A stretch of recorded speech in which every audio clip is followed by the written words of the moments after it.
Good evening, everyone. Firstly, an honor. I would like to honor the chiefs who are here and the elders and the First Nations representatives and the Indigenous people who have chosen to be here this evening. It is an honor for me to be here and to be in your presence and that of the association. It is also a great honor for me to welcome Mr. Martin to this event and to personally thank Mr. Martin for his support of the Canadian Education Association and what we're trying to do to make a difference for children.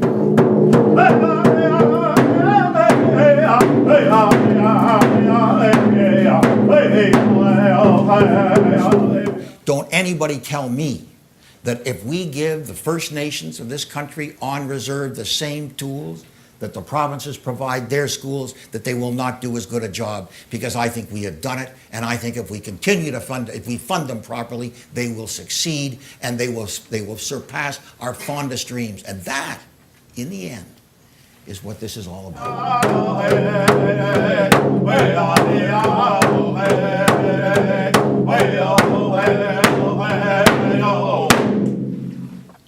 On reserve education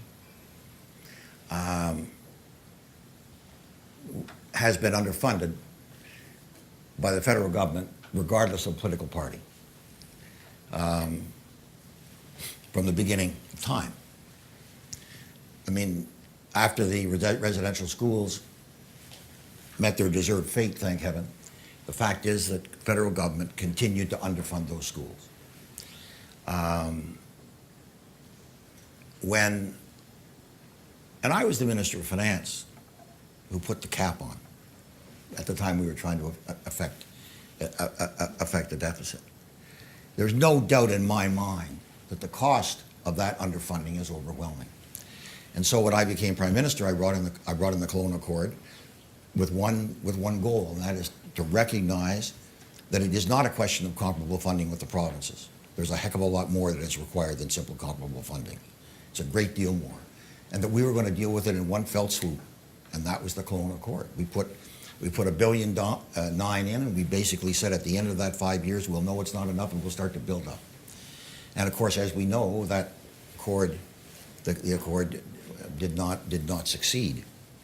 The question really, though, out of the Kelowna Accord, which I think is so important, is to recognize that how you're going to deal with this. Education, first of all, should be controlled by the First Nations. It should be controlled by the Métis, and it should be controlled by the Inuit. And why shouldn't it be?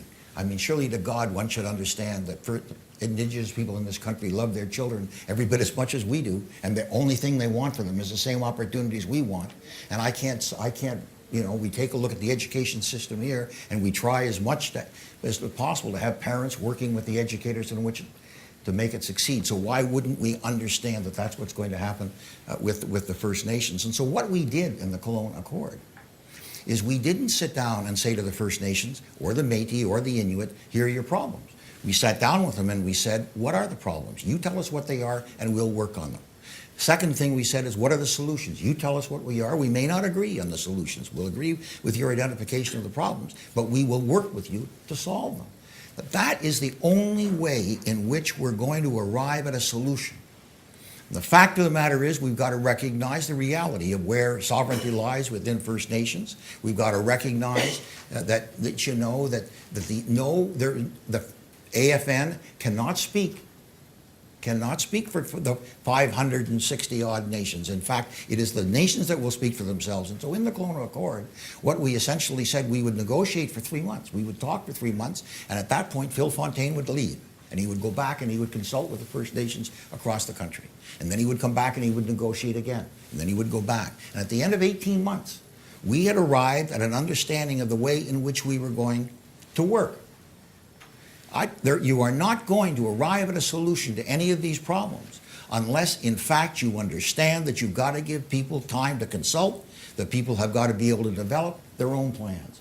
That's why the Kelowna Accord succeeded. And until we're prepared to treat the First Nations and the Métis and the Inuit as equals, we're not going to arrive at a solution to those issues. But if we do treat them as equals, if we do recognize the fundamental fact that there is a body of educators who are Aboriginal in this country who will match anybody in the land, And also, Ottawa doesn't have a Department of Education, and there's not an educator in the government, for God's sake. And sometimes I think there's not an educated person. So fundamentally, there are solutions to these issues. This is not an impossible issue to deal with. But we've just got to recognize that you have to treat people as their equal, as your equal. You cannot continue, for heaven's sakes, the basic settler domination that was established going back 300-400 years.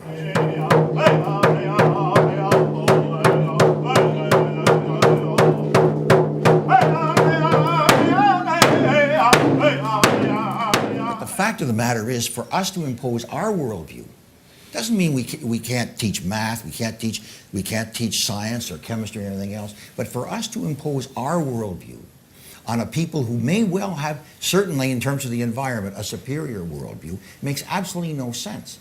And those kids, and what Max Fine Day is saying is, wait a minute, I grew up with my worldview. And how do you expect me to come out of my community and go into grade 1 or 2 and have your worldview presented in front of me? Do you not think I'm not going to be confused? Do you not think I'm not going to have trouble understanding what it is that you're saying to me? And that's the reason why there's no doubt in my mind that, in fact, Indigenous education requires Indigenous teachers within an Indigenous context.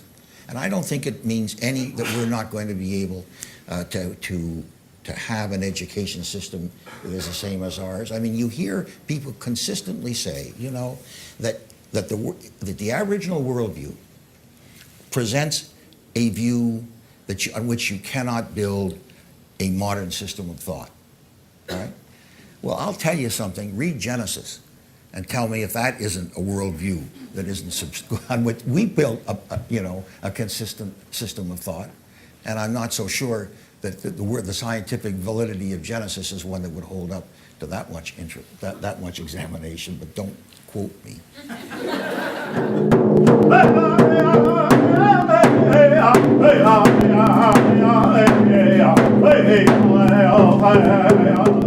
We are an aging population. The youngest, the fastest growing segment of our population are Aboriginal Canadians. Province of Saskatchewan, by the time year 2020, the majority of students will be Aboriginal. 2016, the majority number of students going into grade 1 will be Aboriginal. I don't know if Mr. Farthing is here, but I believe that in the province of Manitoba, over 33% of the students in 2 years will be Aboriginal. These are huge numbers.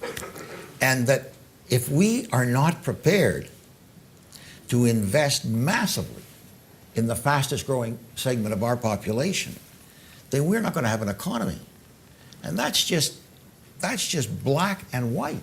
We will not have an economy. You cannot have an economy in which your young have fallen behind.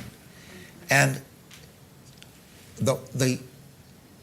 so much of the momentum is against the First Nations, against the Métis, against the Inuit, in terms of where they're going. That momentum is happening because of underfunding of healthcare, because of the underfunding of welfare, because of underfunding of education.